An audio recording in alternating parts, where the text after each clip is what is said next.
I mean, don't get me wrong, my name's on the lease. I've paid the first, the last, and the safety. But, like, do I really live here yet?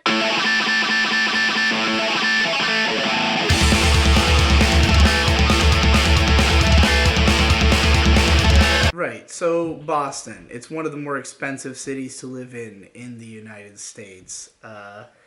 Rent is about twice what it was at the old place. We had to get a standalone house. It's the only way to reasonably do this career and actually raise the quality of the content. I mean, I think the GEKKO estate kind of speaks for itself in terms of, like, what I'm capable of just even on a very fundamental level doing with the place compared to my last house. So, you know, I had to have something on this level if I wanted to create things like this, but could I afford it? I had a lot of money saved up, and it just so happens that thanks to a series of weird tax circumstances that have been detailed in various podcasts over the past year or so, I still haven't paid my taxes for this year yet. Now, if I were to do that right now, I would give the government all the money I have. That's how much it would cost. So I'm not going to do that for a little while longer. I realize that that will increase the amount that I have to pay in the long run. However, you know, I feel that it is more risky to pay it now when if I were to instead use that money on my content in order to make it better and possibly, you know, inspire people to pay me more on Patreon, thereby raising the amount of money I make, therefore making it so within a short period of time, if I grew my audience or my Patreon enough, then, you know, I would be able to have enough in the bank, first of all, that when I paid the taxes outright, there would still be something left. And B, I'll be able to afford the monthly rent more easily. I mean, I can afford it. I didn't pick a place I couldn't afford, but, like, it's tight. So this brings me to the subject of why are there so many goddamn GEKKO estate videos? I don't want them all to be long. I want to try to keep this one short. I just want to be quick and to the point. I just want to address why this is happening. Because over the last period of time, the period of those months as I described where I was like reconsidering the nature of my content, what do people really like about it, what do I really like about it, it's pretty clear what people's favorite videos are. Regardless of whether people like, you know, some of the offshoot stuff, like, there's like agreed upon favorites. And granted, there are certain shows that maybe like one guy says it's their favorite, but there are other shows where no guy says it's their favorite. Like, I don't think Manga Mondays is anyone's favorite show. Some people like it because they like getting manga recommendations. Maybe they have similar taste to me. Sure, you know, that's cool. And that means it has a reason it can exist, but it's no one's favorite. It's not something anyone would be patroning for. So, like, to have there be, you know, in this idea of the human content machine, when I presented it originally, was sort of that, like, there's so much content, and some of the stuff will be the shit that you want and that you want to pay for, but other stuff will be, like, something that maybe somebody else wants, or maybe some people just kind of want. And I think that's just maybe not good enough. Like, I can make exclusively the type of stuff that the largest number of people resonate with. You know, like, if I ask my fans, like, what's your favorite Digibro After Dark videos? And, like, consistently the answers are, like, insomnia analysis and the meta hole, or, like, any of the ones where you do a long rant on a single topic, where you go really in depth on it and, like, put your own spin, or, like, have some new thing, new angle to address the conversation that's going on in culture right now, you know, or something like the Bathos vlog, where it's just like the presentation of the idea feeds into the idea, because I captured Bathos in the structure of the vlog itself. Things like that are what people really like from me, and those are also my favorite things about my content. So, yeah, I like doing Manga Mondays because it's just like an easy, fun video series that gives me an excuse to read manga, and other people like it for the same reason. But no one would pay for it. No, it's no one's favorite. So, like, how do we take that and make it so, like, I don't want to not have manga content, but instead of saying, let's find an easy way to sandwich that in between everything else I do, it's like, if we're going to do manga, let's take it seriously. If we're going to do anything, let's take it seriously. Every video should be as good as it can be, and I really hope that people who are watching the Ghibli cast will appreciate that. It's all that nothing me. You got nothing I don't want to see. You got nothing I don't want to see. You said, fuck it, I won't ask for me. So just talk that nothing to me. I ended up rambling a lot more than I intended to in this clip. Point is that one of the first things we did when we moved in, like right after setting up the rest of the house, we built this blanket fort to be the set for the Comfy Cast, because like we really like the Comfy Cast. For whatever reason, the nature of that podcast, the idea of like going out of your way to make something that is a late night, comforting, like watch this as you go to bed, low lit, you know, like podcast video. By the way, it will probably be lit like this. So, you know, you'll just have something like that. I might even in post like dim it a little because it seems kind of bright. But you know, it's just the theme of the podcast is what resonates with the people who care about it. And because that show is some people's favorite, like I feel a debt to it to like make it as good as it can be, so that those people can feel like this was a fully realized vision of what they hoped it would be.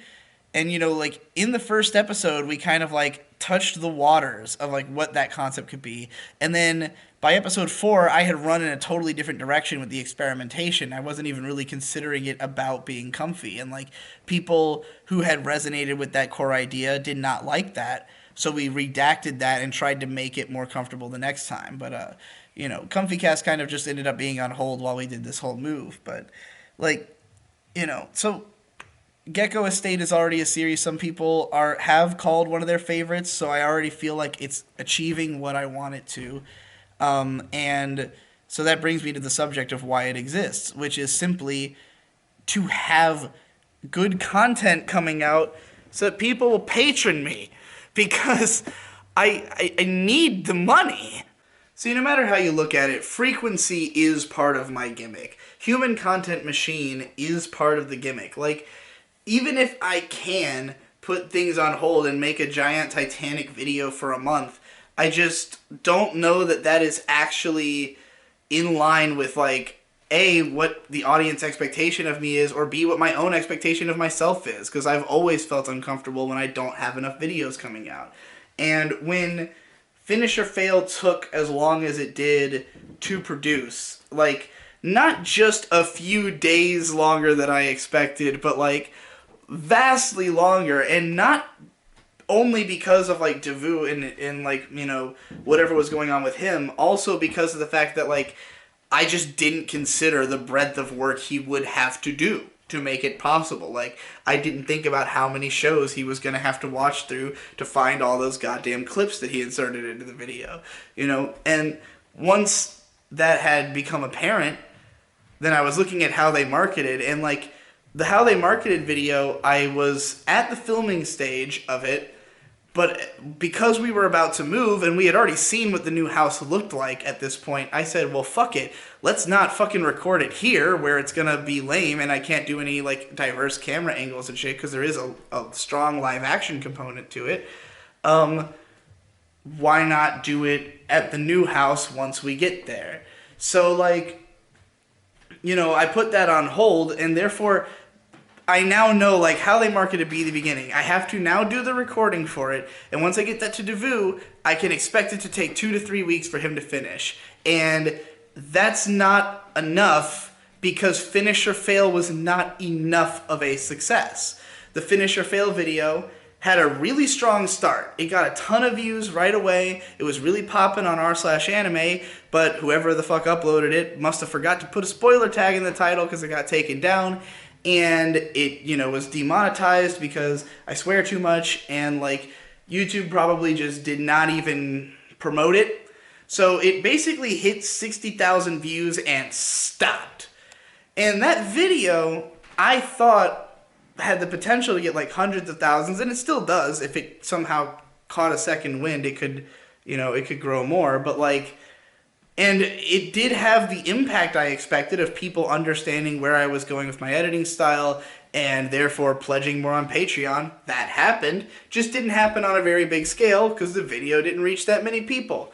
And, you know, I just like did the YouTuber thing and blamed YouTube for it all, but like it's also because like I am still having to like fight my way back up from a low point in my career of people losing faith in me because I haven't been communicating what I'm doing and I've been, you know, in the dark for too long, as well as just not having the frequency of content I once did. So I just figured it was imperative to fix that before I even worried about how they marketed. And this has consequences for Devu because he needs money, you know, and needs me to pay him. But like, frankly, I'm theoretically bankrupt at the moment. But like, because I do get money like consistently, like, you know, I spent it all and then Patreon came in and gave me $4,000. So like, there's windfall coming in all the time.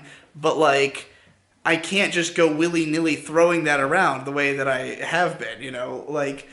So basically what I'm saying is that I have to prioritize, at least for a few days, just like having my presence be recognized. Have people know that I'm back, I'm making videos, I'm doing it consistently, I have new ideas, I have new series. All of these things that are coming out, these have been long planned. Like Digibro versus everybody, I had this idea over 6 months ago. This is just like something that I wasn't sure would be possible on our unstable internet connection. We have FiOS now. You know, we wanted to wait until we moved before we got into playing a new MMORPG. So, you know, like, because and I knew it was going to be like a whole process to download and install PSO2 and patch it and everything. But, so, basically what I'm saying is that, like, I want people to know that this is the time that we make good on the promise. But, like, if we have to wait for finish or fail before people feel that way, it's going to take too long. And I need this recognition now. You know, I need this to be in people's minds. I need people to be excited about what's going on at the moment.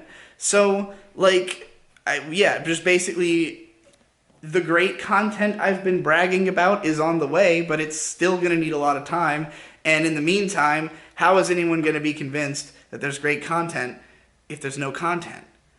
Do you understand? This is this is like what I have to think about every day. This is what is my job and my life. Like, I know this stuff, when you hear me talking about this, sometimes I feel like I'm just on an egomaniacal rampage that, like, I'm ranting about shit no one can relate to or care about because this is completely unique to, like, a YouTuber's life that you would have to do this. Now, granted, since you all watch YouTube and you all know what YouTubers are like, you've heard countless vloggers talk about it, you do get it. Like, I'm just an archetype, I'm just a fucking trope of a human being. I'm a human meme living in a meme mansion, but like I should have called this place the meme mansion. But the GEKKO estate is more powerful and unique, I think. And I'm glad people got the reference immediately. I've lost the wind for this rant. We need to have a discussion about my hyperconfidence. I think some people find it off-putting. I think that's because of the fact that people consider me relatable. Because, like, a lot of people watch my videos and what they connected with, and a big part of what a lot of people feel like they've lost, was that I was in a similar situation to them. I was somebody who was in my room all the time at the computer. All I'm doing is reading and responding to the internet. All I'm doing is being in a dark room, drinking alcohol, and listening to loud music. That was what most of my audience was also like, and they connected with that. And when I started living, like, first of all, not really showing off that much of my life, and second of all, insisting that what you don't see is nothing but drugs. That fucking camera has the shittiest battery life in the goddamn world. Anyways, what the fuck was I even talking about?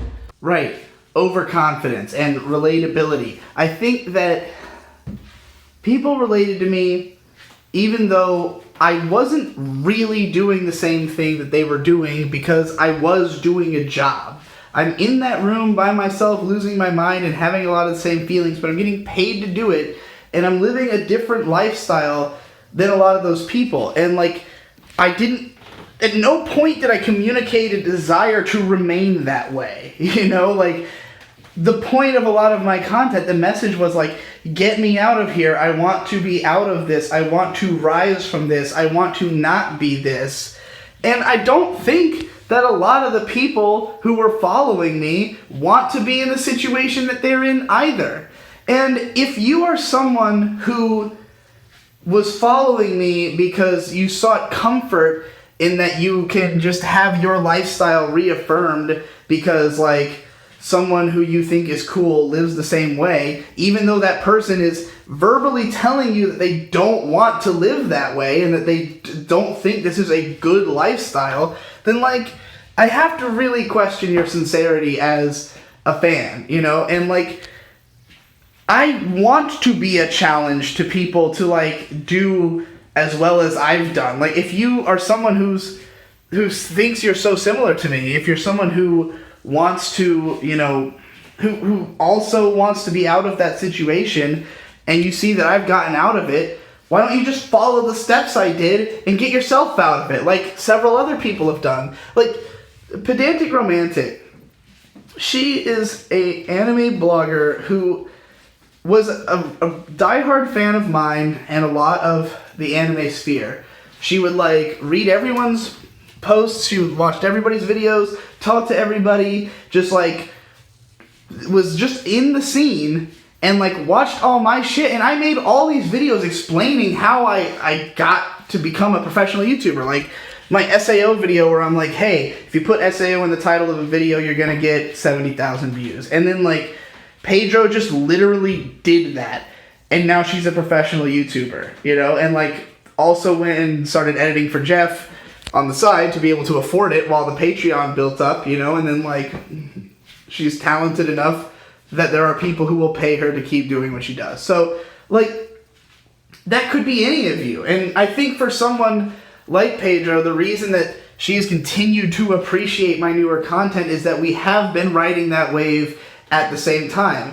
She was one of the people who was telling me that they cried listening to the last song on Ghosts of Midwinter Ballers because she had also gotten into a loving relationship and understood what I was talking about on that song. I had people, fans of mine, telling me that they thought that, like, the lyrics on this album were really shallow. And I was just thinking, like, are they shallow, or are they just no longer something that you relate to and connect to on a deep level? Because I'm putting as much into it as I ever have. I'm just talking about a very different subject, you know? And maybe to some people, that subject matter is inherently shallow to them because they don't have a grasp on it and they don't know the nuances of it because they haven't studied it or, you know, felt it. You know, they haven't, like, tried to peel back the layers of it. I'm not someone who limits myself to genre, you know, even of emotion. So I just think that it's extremely immature to view things that way. Not to say that, like, it's immature to not like my new lyrics as much as my old ones, but just, like, I've had this attitude from especially some really young commenters, like, people who will tell me, like, I had one guy who said, like, I'm 14 and I'm pretty sure I'll be a virgin forever, so seeing you with your girlfriend really pisses me off. And I'm just like, dude, fuck you. I was a virgin till I was 23. Fuck off. Like, you could get laid tomorrow if you just changed your attitude and you could be fucking chatting it up. Like, just do the shit I'm telling you about how to get laid and you'll be laid before you are even an adult and then you'll be laughing at me. Like, fuck you. You know, is my attitude towards comments like that. I guess that's really the point I wanted to make with all this. God damn, what a great example. But see, that's the thing. I'm not someone who got where I am by chance. I'm not someone who got where I am because, like, I, like, am smarter than other people or even think I'm smarter than other people. In fact, I relate more to a character like Achan from Baby Steps who just studies more than anyone, and that's why he succeeds. He's not even that smart. He just studies a lot.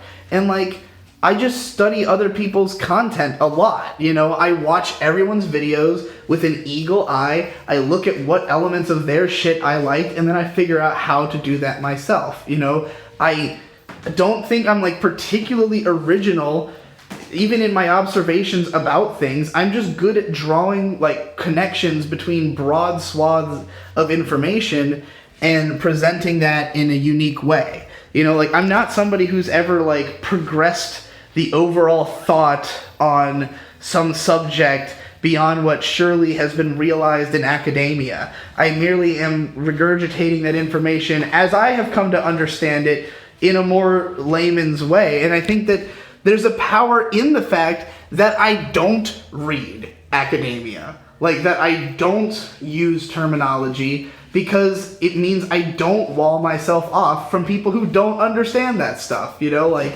I consider myself a stopgap of communication. I'm a translator. I exist to make people who don't know things by communicating them with them, you know, as directly and in as many varied ways as I can.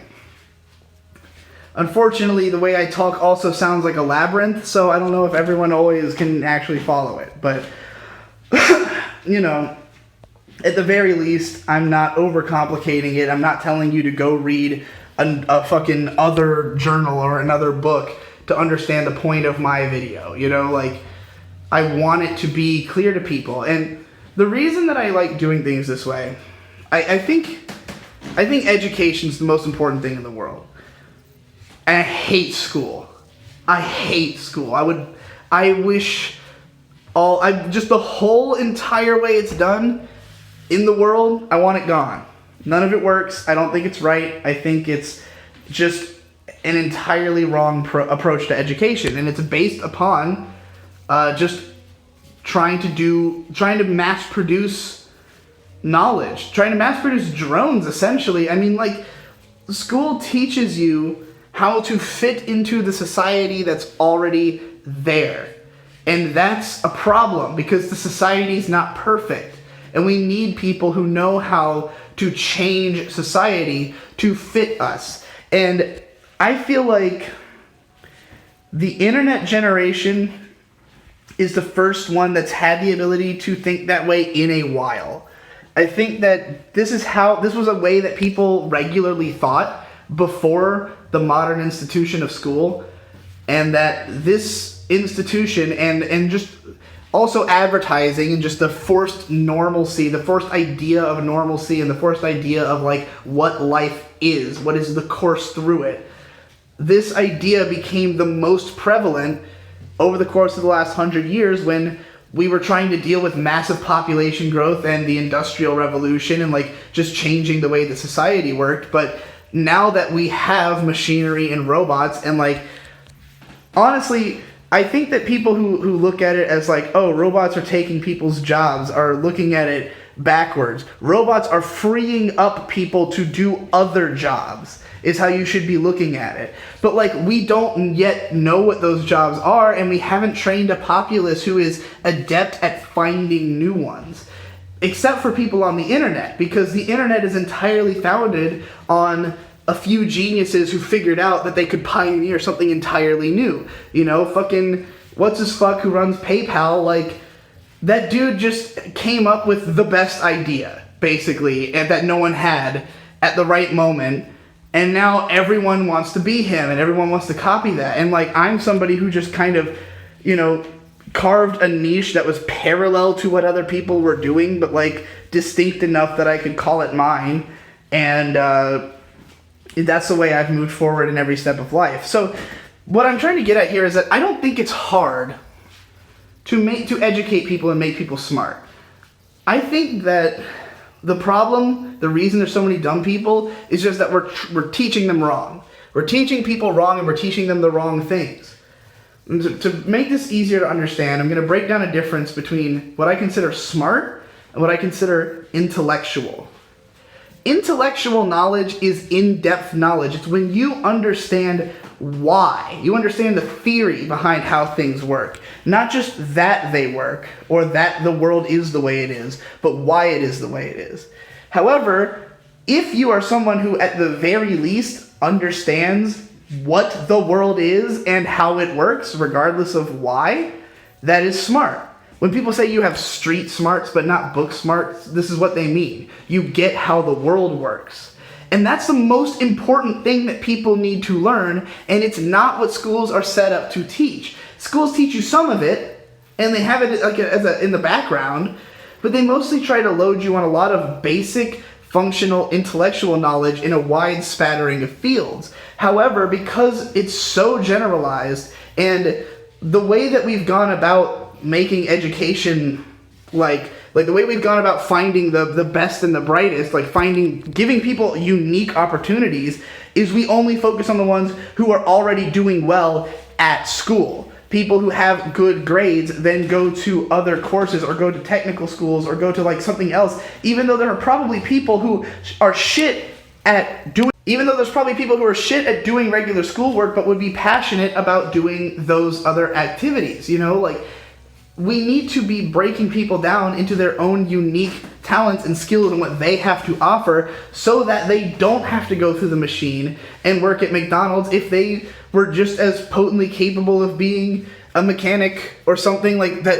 That maybe you have to go to the AP course at the technical school to do the mechanic classes, but like you don't have good grades at regular school. And like people just fall through the cracks, just everywhere. It's just people falling through the cracks on every side of the board, and especially because of the fact that even the ones who are doing well are not being taught what they're preparing for. They're being taught like, oh, just learn all the knowledge to do this job, and then when you're done with college, you'll do that job.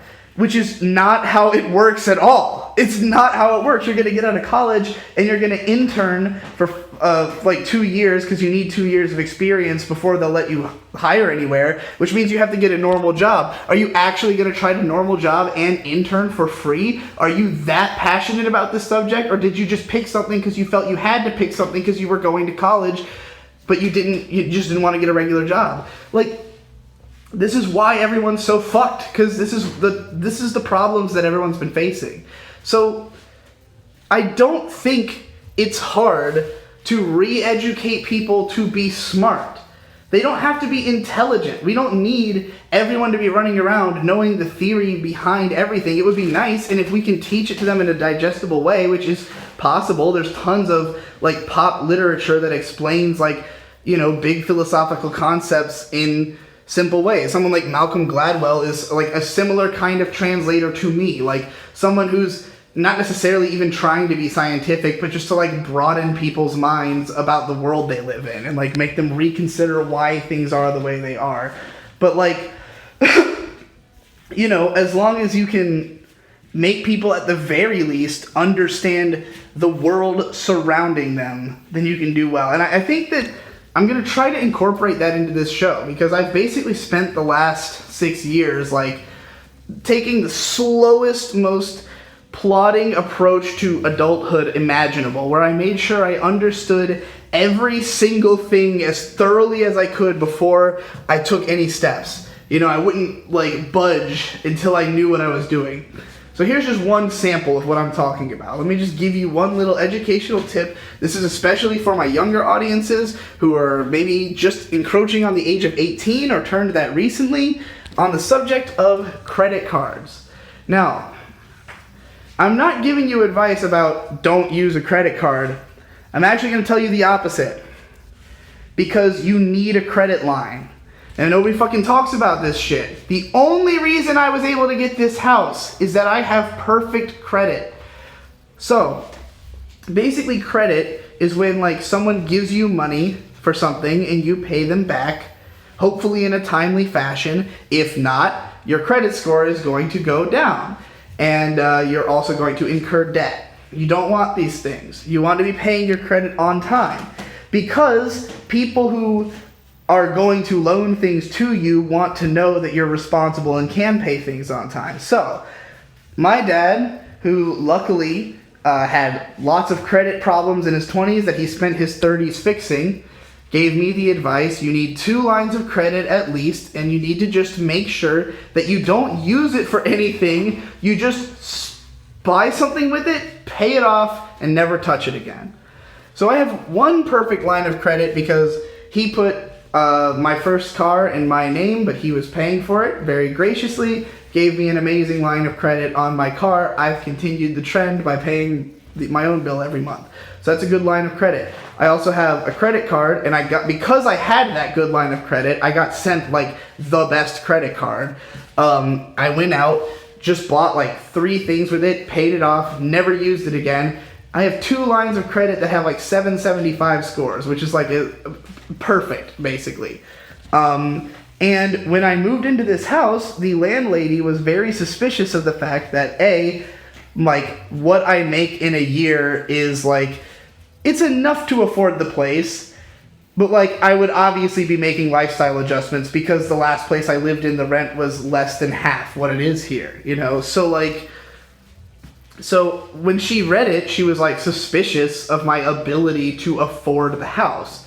Rightfully so, because I barely did, but I did it under the expectation that I was going to kick up my, volume and quality of output and therefore make more money, hopefully. So, that's sort of like why I went through with moving into a place like this, and I thought it would afford me the opportunity to make the content better. I've already said this. Anyway, point being, when she saw my amazing credit score and May's amazing credit score, they were like, this is the best credit score of anybody who's applied for this place, so obviously you guys can do, you guys are reliable on some level.